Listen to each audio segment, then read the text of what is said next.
이 시간 우리 말씀 앞에 우리 서신 성도님들을 주님의 이름으로 축복합니다. 축복할 때 여러분 믿음을 굳건히 가지고 아멘으로 응답하시길 바랍니다. 평안하십시오. 성령 충만하십시오. 오늘 이 시간의 말씀 그리고 예배의 시간을 통하여서 주님의 형상을 회복하고 온전함을 이루어 가는데 여러분의 힘을 다해 애쓰는 그런 여러분의 믿음과 삶이 되기를 간절히 축복합니다. 중식 요리집에 가면 늘 고민하는 것이 있습니다. 짜장면을 먹을 것인가, 짬뽕을 먹을 것인가.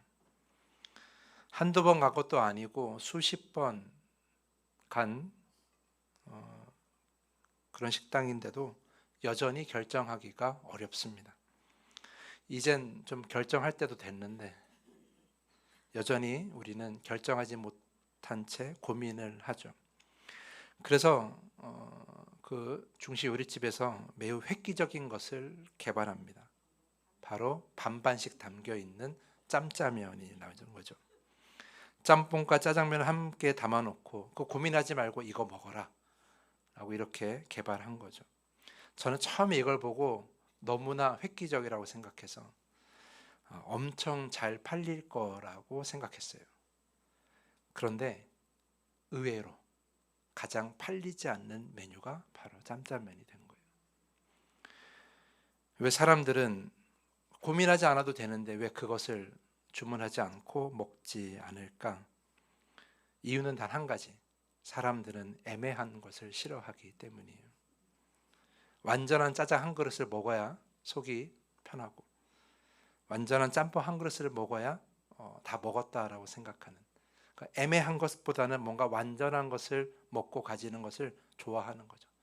두 그릇을 먹을지언정 완전한 한 그릇을 먹기를 바라는, 애매한 것을 싫어하는 우리들의 모습 때문이죠. 이렇듯 사람들은 분명한 것을 좋아합니다. 그리고 사람들은 이분법적으로 생각하는 것을 좋아합니다. 흑과 백, 적군 아니면 아군, 내 편 아니면 다른 편, 이런 식으로 뭔가를 분명하게 나누는 것을 좋아하죠. 애매한 것을 굉장히 싫어합니다. 왜 그럴까? 인류학자들은 그 원인을 원시시대의 환경으로 봅니다. 원시시대에 살던 사람들은 숲을 속에서 움직이는 형체를 보았을 때 그것이 나를 위협하는 포식자인지 아니면 우리가 잡아먹을 수 있는 먹잇감인지를 빠르게 분명하고 빠르게 선택해야 된다는 거예요.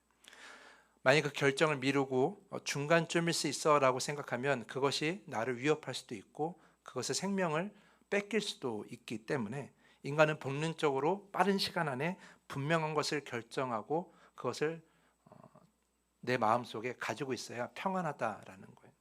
그래서 인간들은 분명한 것을 좋아하고 이분법적인 사고를 매우 좋아합니다. 한국 교회가 급격하게 성장했을 때 90년대, 그때 교회는 이 이분법적인 사고를 적극 활용했습니다. 교회 안에 들어온 성도는 구원받은 자이고 선한 사람이며 복을 받을 사람이라고 말했습니다.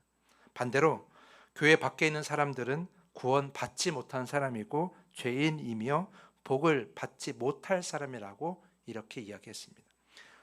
이분법적으로 이렇게 이야기를 하면서 쉽게 이야기하면서 성도들에게 말을 한 거죠.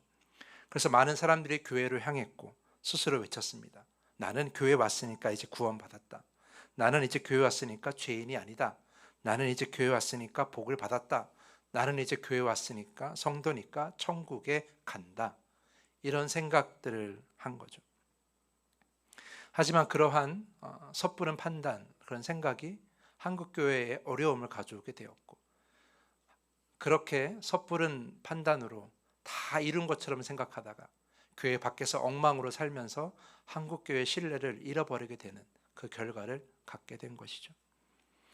사랑하는 성도 여러분, 우리 솔직하게 이야기해 보면, 아니 이미 다 알고 있는 이야기를 해보면 우리 중에 죄 없는 자가 누구입니까?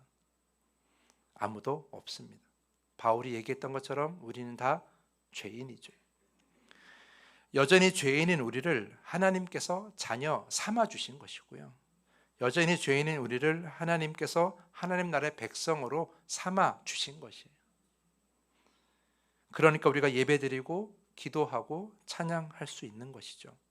우리가 마치 하나님의 온전한 자녀가 된 것처럼, 하나님 나라의 온전한 백성이 된 것처럼 생각해서는 안 된다라는 거예요. 그래서 우리는 이중적인 정체성을 가지고 있어요. 성도라는 것은 이중적이라는 거죠.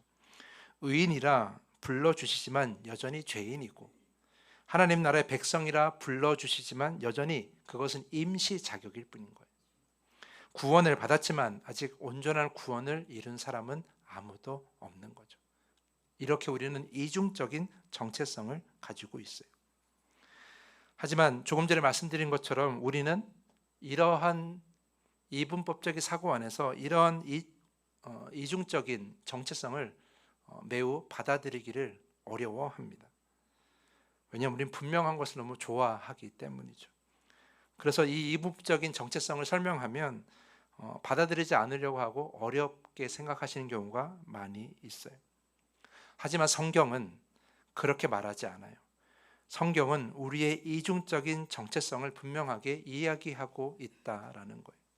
12절 말씀 보면 내가 이미 얻었다 함도 아니요 온전히 이루었다 함도 아니라 오직 내가 그리스도 예수께 잡힌 바 된 그것을 잡으려고 달려가노라. 빌립보서는 빌립보 교회를 향한 바울의 편지인데, 바울은 당시 최고의 복음 전도자였어요. 복음으로 가장 극단적인 삶의 변화를 경험한 사람이 바로 바울이에요. 예수를 믿는 자들을 온 힘을 다해 핍박하던 바울이 예수 그리스도의 복음을 온 힘을 다해 전하는 그런 사도가 된 거죠. 그렇게 완전히 다른 인생을 살게 된 바울조차도 이렇게 말을 하고 있어요. 나의 믿음과 삶에는 온전히 이룬 것이 없다라고 말이죠. 12절에 내가 이미 얻었다 함도 아니요 온전히 이루었다 함도 아니라 라고 이렇게 편지에 쓴 것은 빌립보 교회 안에 그렇게 생각하는 사람들이 있었다라는 거예요. 다 이루었다고, 온전히 다 구원을 이루었다고 생각하는 사람들이 있었는데, 바울은 그 사람들을 향해서 그것은 착각이라고 말을 하고 있는 거죠. 그러면서 바울은 12절 하반절에 도저히 이해할 수 없는 말을 합니다. 예수께서 나를 사로잡으셨으므로 나는 그것을 붙들려고 쫓아가고 있습니다 라고 이렇게 고백하고 있는 거예요. 아까도 말씀드렸지만 우리는 단순한 걸 좋아하고 분명한 걸 좋아하잖아요. 그래서 주님께서 나를 붙잡아 주시면 그냥 그걸로 충분하다고 생각해요. 주님께서 나를 불러주시고 나를 구원해 주셨다고 그러면 그냥 그것만으로 충분하다라고 생각하죠. 하지만 예수의 부름을 받았고 예수의 복음을 전하던 바울은, 그래서 예수께 붙잡혔던 바울은 다른 말을 하고 있는 거예요. 그 붙잡힌 것을 어떻게 해야 돼요? 쫓아가야 된다라는 거죠. 그러니까 우리는 붙잡히는 것으로는 충분하지 않다라는 거예요. 붙잡혔으면 그 붙잡힌 것을 더욱더 쫓아가는 그러한 믿음과 삶을 살아야 된다라는 거예요. 그것이 바로 성도가 가지고 있는, 우리가 가지고 있는 이중적인 정체성이라는 거예요. 조금은 애매해 보일지 모르겠지만 분명한 건 뭐예요? 우리는 아직 다 이룬 것이 아니고 이루어 가고 있는 존재라는 거예요.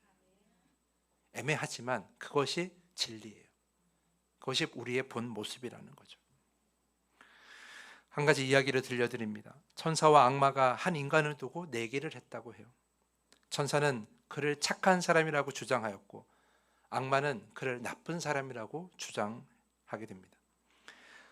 천사와 악마가 그렇게 논쟁을 벌이다가 결국 하루 동안 그를 관찰하고 그가 착한 사람인지 나쁜 사람인지 결론을 내리기로 합니다. 그래서 하루를 보니까 그 사람이 낮에는 배고픈 이웃에게 빵을 주는 그런 삶을 살았던 거예요. 근데 밤에 보니까 남의 집 담장을 넘어서 물건을 훔치는 자였던 거죠. 그래서 그 천사와 악마가 결론을 내지 못합니다. 이 사람이 선한 사람인가 악한 사람인가. 그래서 하나님께 묻습니다. 하나님, 이 사람은 선한 사람입니까? 아니면 악한 사람입니까? 그래서 하나님께서 빙그레 웃으시면서 이렇게 말씀하셨다는 거예요. 그는 악인도 아니고 완성된 선한 사람도 아니다. 그는 지금 나를 향해 달려오고 있는 내 자녀일 뿐이란다. 이렇게 이야기했다는 거죠. 사랑하는 성도 여러분, 이것이 바로 성도의 이중적인 정체성이라는 거예요. 이분법적인 걸 좋아하는 성도 여러분, 제 말을 받아들이기 어려울지 모르겠지만, 그래서 조금은 애매해도 이것이 분명한 진리인 것을 여러분이 기억하셔야 합니다. 우리는 믿음과 삶에서 완전히 이룬 것은 아직 아무것도 없어요. 단지 나를 부르신 주님을 향해 달려가고 있을 뿐인 거죠. 그래서 바울도 고백하잖아요. 14절 말씀 보면 표대를 향하여 그리스도 예수 안에서 하나님이 위에서 부르신 부름의 상을 위하여 달려가노라 라고 말이죠. 바울이 어떤 사람입니까? 바울은 지금 우리가 도저히 흉내낼 수 없는 최고의 복음 전도자였고, 그 당시에 바울만큼 복음에 관해서 정말 교리적으로 말씀적으로 율법적으로 설명하는 사람이 아무도 없었어요. 그런데 그러한 바울조차도 나는 여전히 달려가고 있다라고 이야기한다라는 거죠. 그러므로 여러분, 저와 여러분은 온전한 구원을 위해 달리기를 하고 있는 달리기 선수일 뿐인 거예요. 아직 결승전에 도착한 것은 아니라는 거죠. 그래서 여러분, 우리와 저와 여러분의 믿음과 삶에는 이 단어를 반드시 기억해야 할 것입니다. 이 단어가 무엇이냐? 바로 애쓰다라는 단어예요. 우리 믿음과 삶에는 이 애씀이 필요합니다. 우리 믿음과 삶은 무엇인가를 받는 것이 아니에요. 우리가 믿음을 가지고 있는 것, 우리가 신앙생활을 하는 것은 무엇인가를 받기 위해서 신앙생활을 하는 것이 아니라는 거죠. 여러분, 무엇을 받기 위해서 이 땅에 이 믿음을 가지고 오셨다면 그것은 하나님을 그저 심부름꾼으로 생각하는 것뿐이에요.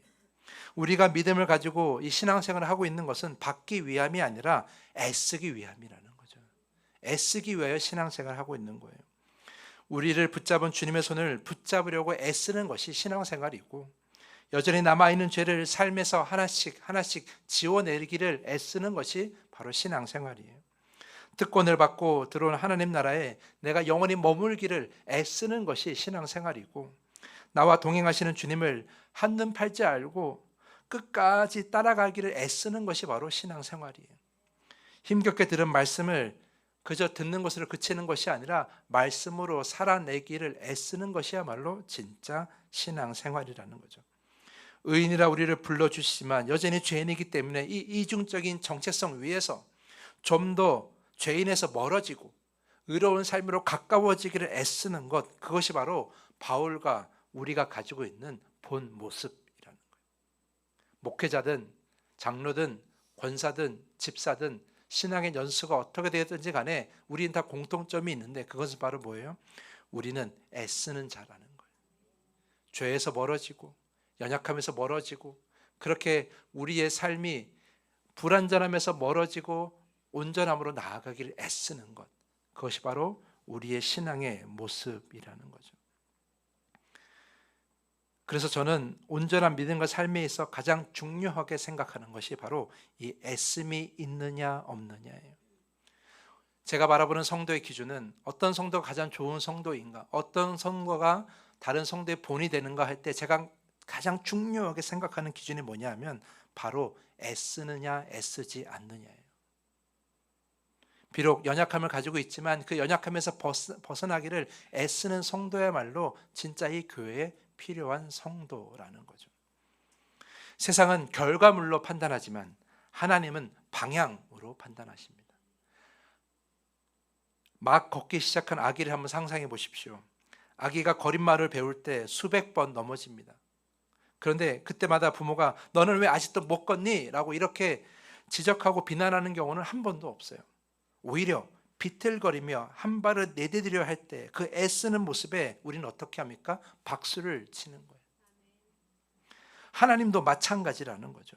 우리가 하나님 나라에서 하나님 나라의 백성답게 살기를, 우리가 이 더함교회에서 더함교회 성도답게 살기를, 내가 구원받은 자로서 구원받은 자답게 살기를 애쓴다면 하나님은 그것을 칭찬하시고 박수쳐 주신다라는 거예요. 아직 우리가 온전하게 성숙되어 있지 않을지라도, 예수님처럼 완전하지 않을지라도 그 방향성을 가지고 끝까지 애쓰고 있다면, 그러면 하나님은 우리를 어떻게 해요? 기쁘게 여기신다라는 거죠. 누가복음 18장을 보면 예수님께서 이런 비유를 하세요. 두 사람이 기도하러 성전에 올라가는데 하나는 바리새인이고 한 사람은 누구라도 죄인이라고 말을 하는 세리였어요. 근데 바리새인은 올라가서 기도합니다. 주님, 제가 주님 앞에 거룩하게 살았습니다. 특히 저 세리와 같은 죄를 짓지 않았습니다. 그렇게 기도했다는 거예요. 스스로 거룩하다고 여겼고 스스로 온전하다고 여겼어요. 하지만 세리는 성전 가까이 가지도 못한 채 멀리 서서 눈을 들어 하늘에도 쳐다보지도 못하고 그저 가슴을 치면서 이렇게 기도한 거예요. 하나님이여, 나를 불쌍히 여기소서. 나는 죄인입니다. 이렇게 기도한 거예요. 이 비유를 말씀하시고 나서 예수님께서 제자들에게 결론적으로 말씀하시는 것, 이 두 사람 중에 누가 의롭다 함을 받고 집으로 갔겠느냐? 바로 바리새인이 아니라 바로 세리다라고 말씀하시는 거예요. 세리가 의롭다 하심을 받고 집으로 내려갔다라고 말씀하세요. 그러면 이 이야기에서, 이 비유에서 주님께서 사람들을 평가하는 분명한 기준이 나오는 거예요. 그 평가의 기준이 뭐냐? 거룩하다고 스스로 자부하는 것, 온전하다고 스스로 자부하는 것이 평가의 기준이 아니라 나의 죄를 알고 나의 연약함을 알고 나의 위치를 알고, 그래서 그 위치에서 하나님이 말씀하시는 그 삶으로, 예수님께서 보여주시는 그 삶으로 조금씩 애써 나아가는 자가 진정 하나님께서 인정하시는 삶이라는 거죠. 진정 주님께서 기뻐하는 삶이라는 거예요. 하지만 악한 영들은 우리를 자꾸 이상하게 생각하게 하죠. 너는 죄를 지었으니까 하나님이 버리셨어. 너는 죄를 지었으니까 하나님이 너를 좋아하지 않아, 기뻐하지 않아. 이렇게 자꾸 우리를 유혹해요.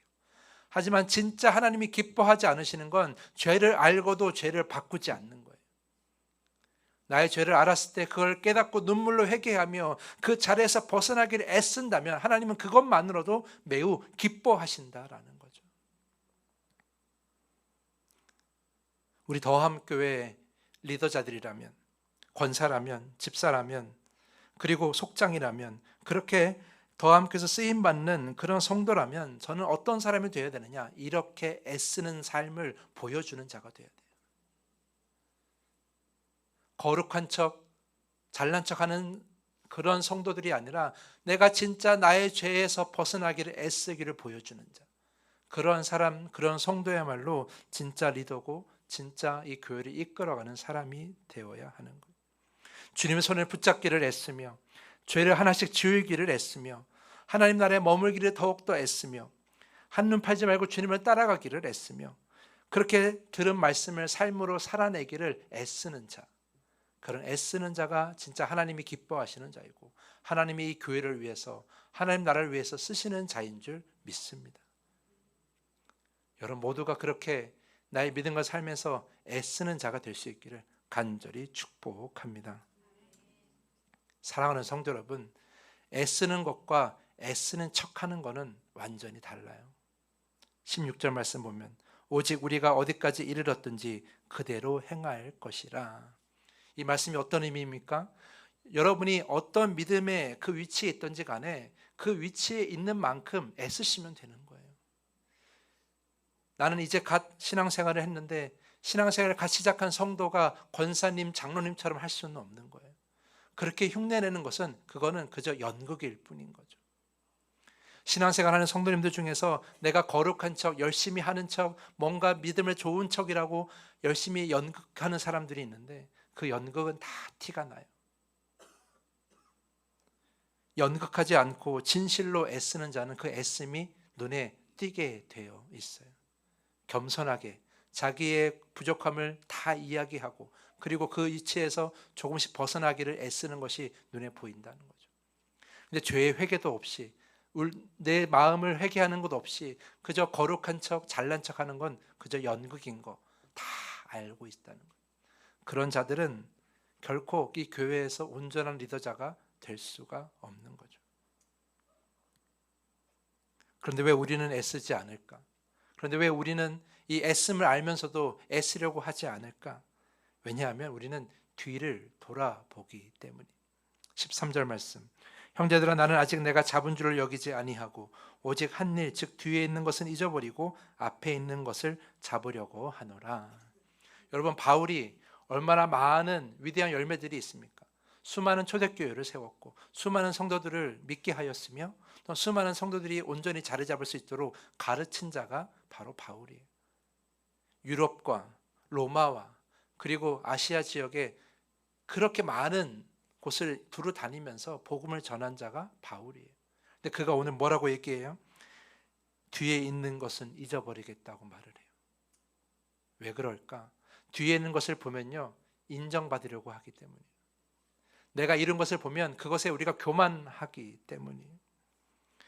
교회에서 문제를 일으키는 사람들 중에 대부분이 어떤 사람들이냐? 내가 뒤에서 이룬 것들을 인정받으면서 자꾸 인정해달라고 요구하는 자들이 문제를 일으켜요. 저와 함께 5년 동안 내가 이만큼이나 했는데 왜 인정해주지 않습니까? 라고 떼를 쓰는 것이 교회에서 문제가 될 때가 많이 있어요. 하지만 그것이 얼마나 어리석은 일인 줄 아십니까?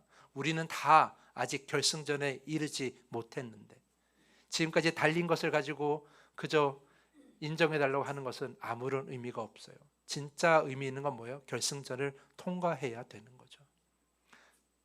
42.19km의 달리기, 그 마라톤을 달릴 때에 42km를 열심히 달린 후에 195m를 남겨놓고 뒤를 돌아보는 거예요. 내가 이만큼 달려왔구나. 이제 그만해야지. 이거 인정해달라고 해야지 하면 그 기록을 인정해 줍니까? 아무도 인정해 주지 않아요. 42km를 열심히 달려도 195m를 마저 달리지 않으면 아무도 그 선수의 기록을 인정해 주지 않아요. 1등으로 달려왔어도 1등으로 인정해 주지 않아요. 나머지 195m를 끝까지 완주해야만이 인정해 주죠. 우리는 여전히 따라가야 될 예수 그리스도의 삶이 있고 순종해야 될 수많은 말씀이 있음에도 불구하고 내가 지금까지 해온 것을 인정해달라고 요구하고 나를 그만큼 대우해달라고 요구하면 그것은 매우 어리석은 거예요.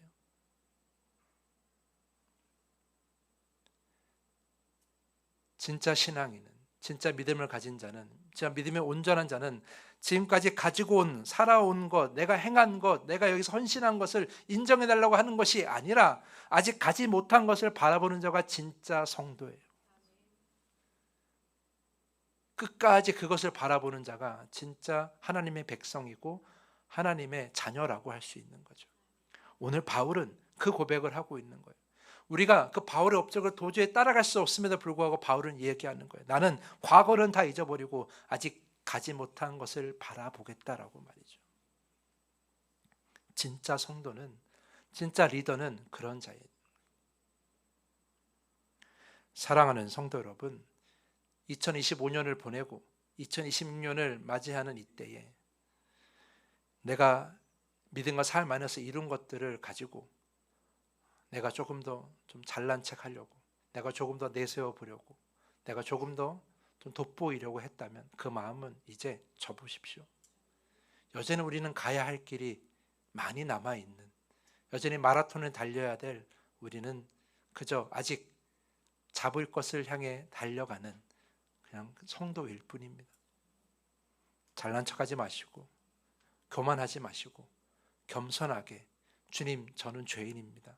저를 불쌍히 여기시고 나를 용서하여 주옵소서, 그렇게 세리처럼 기도하시기를 부탁을 드리겠습니다. 그러면 그 애씀이, 그 애쓰는 삶이, 그 애쓰는 믿음이 여러분을 하나님 곁으로 더 가까이 가게 할 것이고, 그렇게 여러분은 더 큰 열매 안에 살게 될 것입니다.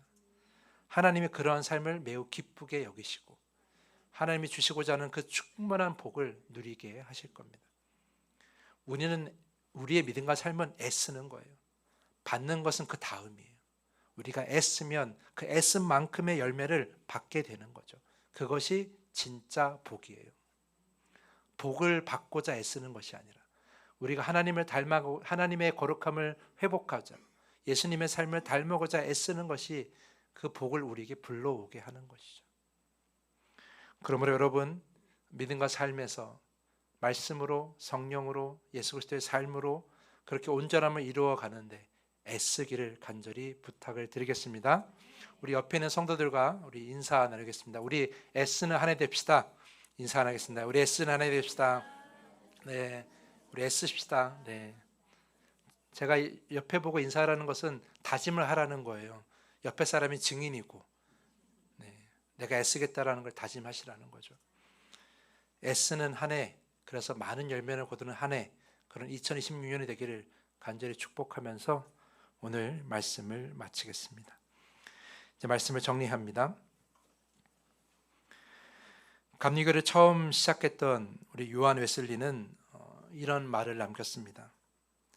기독교를 집에 비유하면, 우리의 신앙을 집에 비유하면, 회개는 기독교의 문을 여는 것이요, 믿음은 기독교의 현관에 들어가는 것이며, 성화는 기독교의 안방에 들어가서 생활하는 것이다.